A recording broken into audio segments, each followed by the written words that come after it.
So, The Taken King, Destiny's next expansion. I played it while I was at E3, but how was it? Well, let's talk about that. Supers, modes, maps, customization, guns, story, there's a lot to talk about. So let's start with the obvious one, supers. How were they? How do they feel?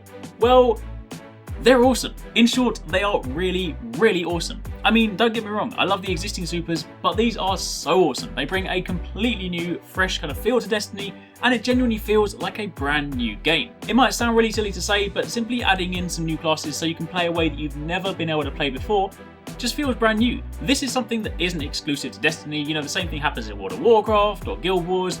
You introduce a new class or a new ability, you play with it, and it fundamentally changes the way that you played before. And supers and subclasses in Destiny do exactly that. There is the Night Stalker for the Hunter, which is the Void one, there's the Stormcaller for the Warlock, which is the Arc one, and there is the Sunbreaker for the Titan, which is the Solar one. So let's start with the Hunter because, as you guys know, I am a Hunter. The super will have you summon a Void Bow, and that in itself is awesome. It's basically like a Void Green Arrow, so like a purple arrow. But yeah, you jump up in the air, fire an arrow like a boss, and then if you land it clean, obviously get a nice kill, and if you land it near the enemy, then you can pin them down, and that, my friends, is really important. Because finally, as a Hunter, we get a support class. This is massive, because up until now, anytime I raided with my friends, there was always the running joke. They were like, oh, you know, we don't need Hunters. You know, for example, you need a Titan because they got a bubble and they can back you up. You need a Warlock because they can self-res and change the game. Like, Hunters, what are you guys bringing to the table? Because we're certainly not killing things with our super. You know, okay, maybe we can go invisible and help res people if they get in trouble. But the point is, now in the Taken King, we can actually support our team. And this is going to be a game changer. Finally, I can turn around to my raid team and be like, shut up, I'm useful, leave me alone. But there is, believe it or not, more to life than just Hunters. There's also Warlocks and Titans. I played as all of them. The Warlock is pretty damn awesome. Up until now, I've never really had the need or kind of the desire to sort of make the other two characters. I run with 3 Hunters simply so that I can gear up faster when it comes to things like raids. However, having played as the Warlock and the Titan, I am now going to be deleting my other 2 Hunters to make a Titan and a Warlock in preparation for the Taken King. The Warlock is just so awesome. It brings back like Star Wars memories. Back in the day when I used to play Star Wars Jedi Knight 2 or like Star Wars Jedi Academy, when you summon your super, you genuinely are like Palpatine, floating around, firing lightning out your arms, and even if you don't kill people, you just feel like a badass. Finally, the Stormcaller is really the class that makes the Warlock seem like a Warlock. Being able to summon lightning and float and fly around, that's what Warlocks were made to do. And as for Titans, well, Titans, this is just like your time to shine. Prior to the Sunbreaker, I'd always say the Striker was probably my favourite thing, just simply because if you upgrade in the right path and you can jump up in the air and fly like Superman into the ground, that was kind of cool. But now you can run around with a flaming hammer, you can take your super with you. That's one thing I do genuinely feel Titans were missing before, mobility. Their supers effectively required them to do things on the spot and they couldn't therefore move from that point.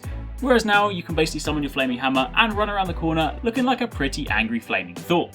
So it's safe to say, no matter what class you play as, there is going to be something for you in the Taken King. Something that will fundamentally change the way you play and will make your character and your class feel fresh again. But the expansion is more than just supers and subclasses. What about weapons? Well, the weapons themselves feel really good. You know, right now we're used to the fact that anytime there are new weapons, they're usually some sort of reskin or like remesh of an existing weapon, but these are drastically different to the point that there were a couple of weapons when I first saw them, I was like, what weapon is that? Is it a scout rifle? Is it an auto rifle? And that's really, really cool. You know, seeing these weapons and seeing things that you've never seen before, again, just makes the game feel fresh, but also something that's really, really cool. I used the auto rifle while I was there. Yes, I know, auto rifles are like, you know, you might as well just put them down and walk into the fight with your fists, but the auto rifle was actually really good. So could that well be a sign that auto rifles are going to get some much needed balancing in the future? I don't know, don't quote me on it, but it felt really good. The auto rifle itself actually looked like a sort of ACR or a SCAR, and it kind of had that feeling like Activision might have had their hand in the design for that one. It's like almost like they said, hey, here's a gun from Advanced Warfare or Call of Duty, take it and put it in Destiny. But it did still feel really good. I was actually able to kill people with it, and it still looks awesome. It's a completely new design, and it's therefore a welcome change. And then the PvP modes, Mayhem and Clash. Mayhem is just, I mean, the title itself is probably the best description. It is Mayhem. You basically have your supers, your grenades, and your melees, they all charge ridiculously fast, which means even if you don't do anything, you're probably going to get at least 3 or 4 supers during the match.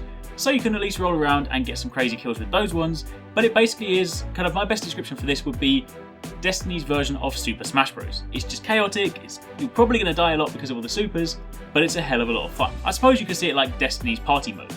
However, on the flip side, you have Rift, which is something that people have been asking for a very long time.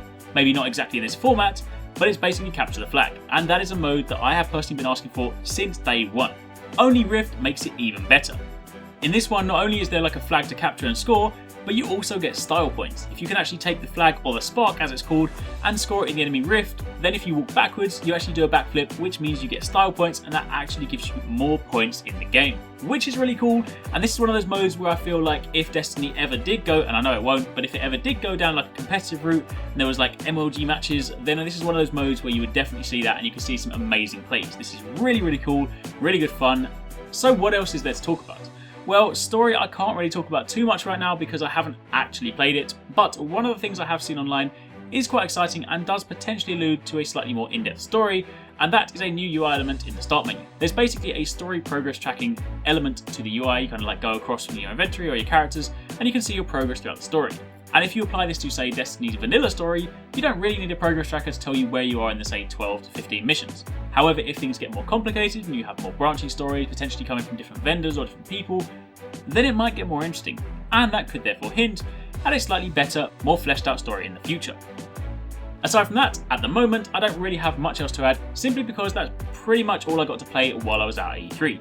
2 new Crucible modes, all the supers, a load of new weapons, and that's pretty much it. The new maps look really cool. There's one map where you actually get to play in a tower, not the tower, but a tower, and there are a couple other maps that are also really well designed. Either way, I had an absolute blast playing it at E3, and if the Taken King is already looking this promising from the short time that I had playing it, then I'm pretty sure we're in for a treat later on.